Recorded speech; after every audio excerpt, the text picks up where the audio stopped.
You see before, like Mariah Carey made $100 million deal, and 3 months later, she's all of a sudden mysteriously crazy.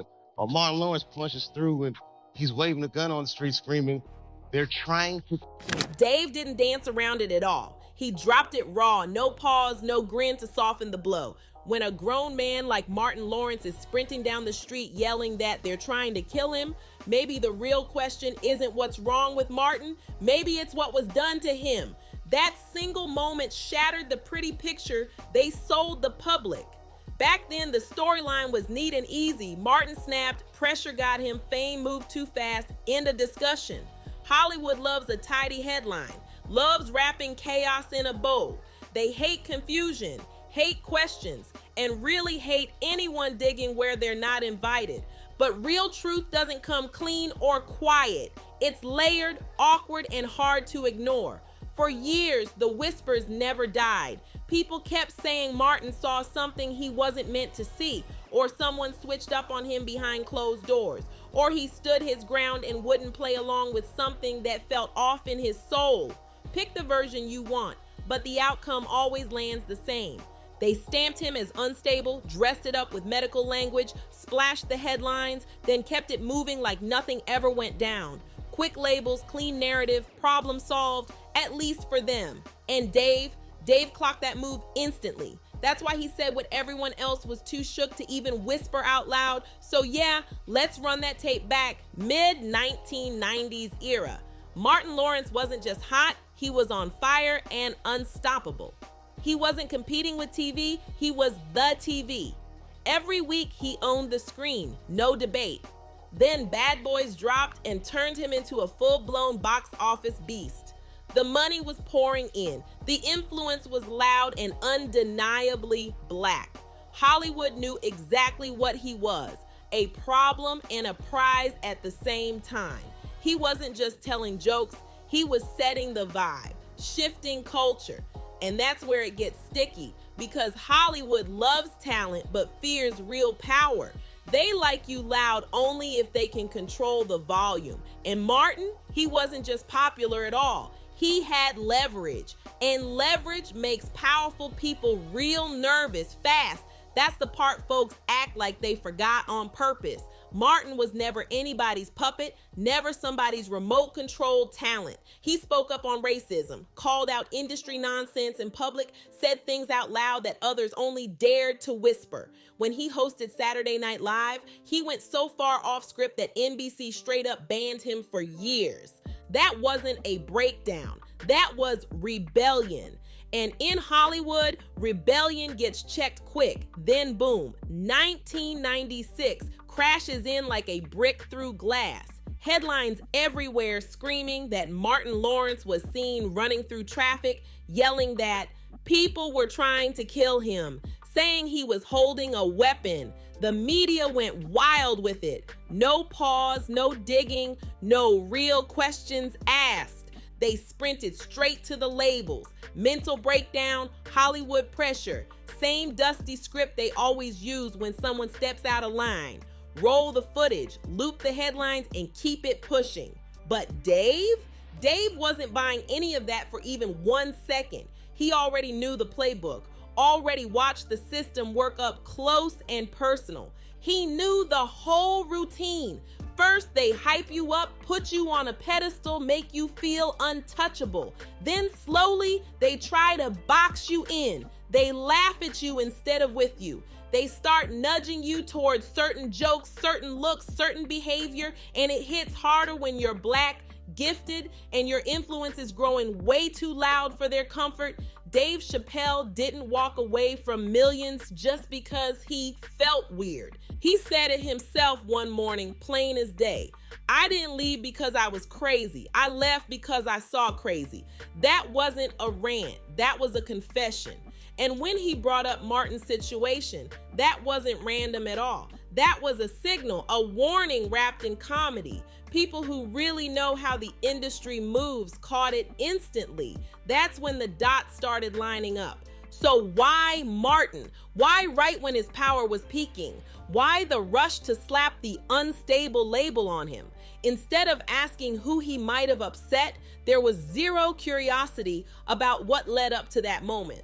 And after that incident, yeah, Martin kept working, but the vibe shifted. Less control, less bite, more safe roles, more polished edges. Don't get it twisted. Yeah, Martin bounced back strong, still respected, still loved, still a legend, but he was never fully allowed to be that Martin again, the fearless one, the one with teeth, the raw one who didn't play it safe. Now take that spotlight and slide it right over to Dave. Early 2000, Chappelle's show detonates. Not just popular, not just trending, it shook culture. Dave wasn't only telling jokes, he was shaping how people talked, laughed, and even thought. His lines were everywhere. And then, right on cue, the whispers crept back in. He's difficult, he's ungrateful, he's erratic. Sound familiar? Then Dave disappears, gone. Media wasted no time flipping the script. Breakdown, lost his mind. Africa changed him. Same old playbook, different target, but this time the story didn't stick. Dave came back calm, sharp, and clear-headed. No chaos, no confusion. He explained exactly why he walked away. He said the laughs in the room felt wrong. Said some executives were enjoying the jokes for the wrong reasons. Said something in his spirit told him to step back, and he listened. So when Dave brought up Martin Lawrence during that Oprah interview, that wasn't pity. That was recognition. A quiet nod that said, I see you, I know what that was. Because Dave never talks about Hollywood straight up. He moves in layers, metaphors, side comments, half jokes that hit funny at first, then sit heavy in your chest. He never drops names, never gives timelines, never spells it out clean, but he always circles back to the same core message: power, control, punishment, and Martin fit that pattern perfectly. People who were around back then say things weren't sweet behind the scenes at all. It wasn't all laughs and cameras. There were real tensions, arguments over money, fights over creative control, pushback about how black men were being shown on screen. The smiles on set didn't always match the mood in the room. One former writer allegedly said Martin shut down certain storylines completely, flat out saying, "I'm not playing a fool for nobody." And after that, the air shifted. Meetings got colder, conversations got shorter, smiles stopped reaching people's eyes, the energy flipped fast. Then not long after, that incident happened. Coincidence? Maybe. But let's be real. Hollywood loves coincidences when they work in its favor. Now, this is where the talk gets heavier. And remember, this is talk, not hard facts. For years, there's been chatter that Martin felt watched, followed, pressured. Folks say he'd tell people, they don't want me talking. Could that have been stress? Absolutely. Could it also have been intuition in a place where contracts matter more than morals? That's not crazy to wonder at all.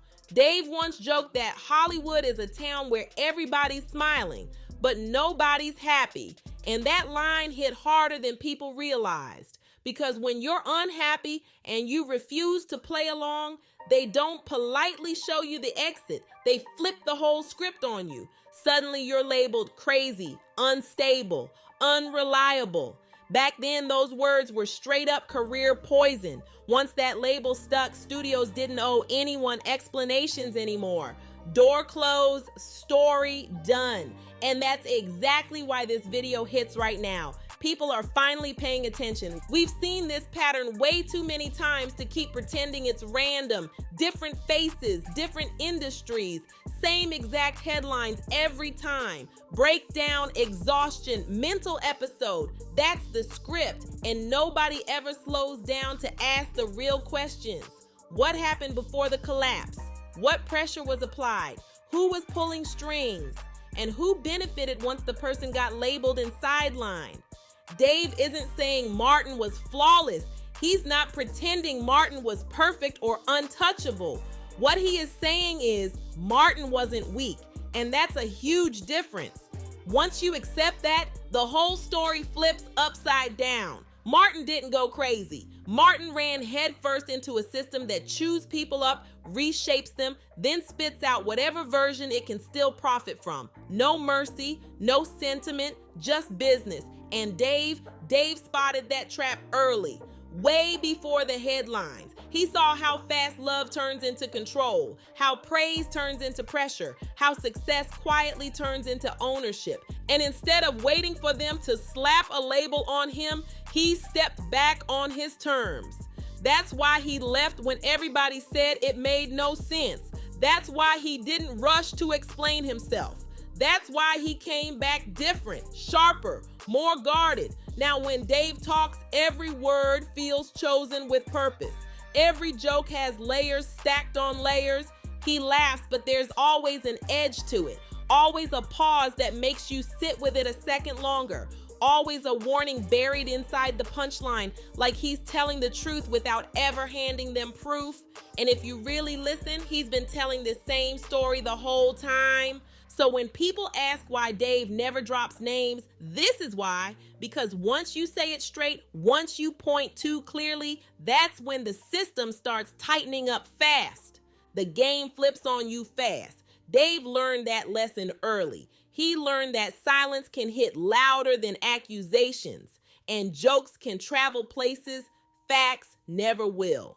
That's why he tells stories instead of spilling every detail. That's why he tucks warnings inside punchlines.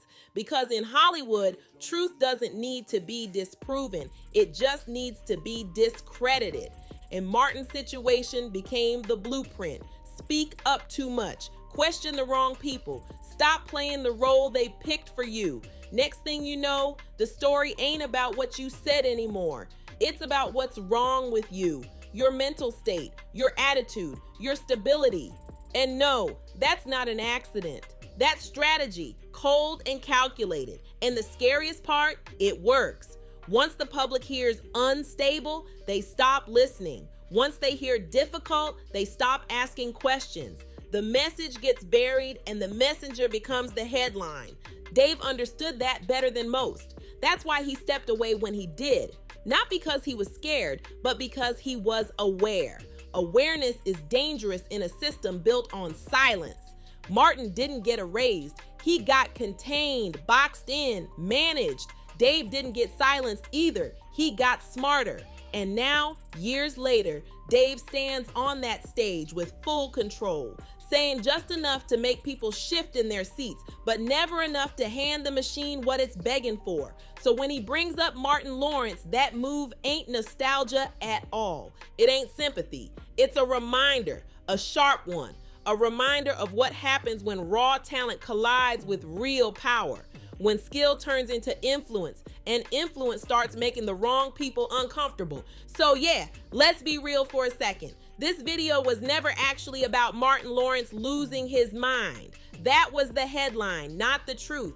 This is about what really happens when someone gets too big, too black, too bold in a system that only celebrates you as long as you stay quiet, grateful, and in line. It's about what happens when you stop playing the role they wrote for you, when your voice gets louder than your contract, when your reach starts touching places they can't fully control. And it's also about the few who survive long enough to tell the story, even if they gotta tell it sideways, even if they gotta hide it in jokes, pauses, and questions instead of straight statements. Because in Hollywood, the truth never comes straight. It slips out in punchlines, in awkward pauses, in those moments when someone stops smiling and lets the room get real heavy, in questions like, what really happened to Martin Lawrence? And if that question even crossed your mind, then you already know the answer isn't simple at all. If this made you think, go ahead and hit that like button. Let it be known. Drop your thoughts in the comments. I want to hear what you think really went down, and make sure you subscribe for more stories they don't love putting in the spotlight. Yeah, I'll catch you on the next one.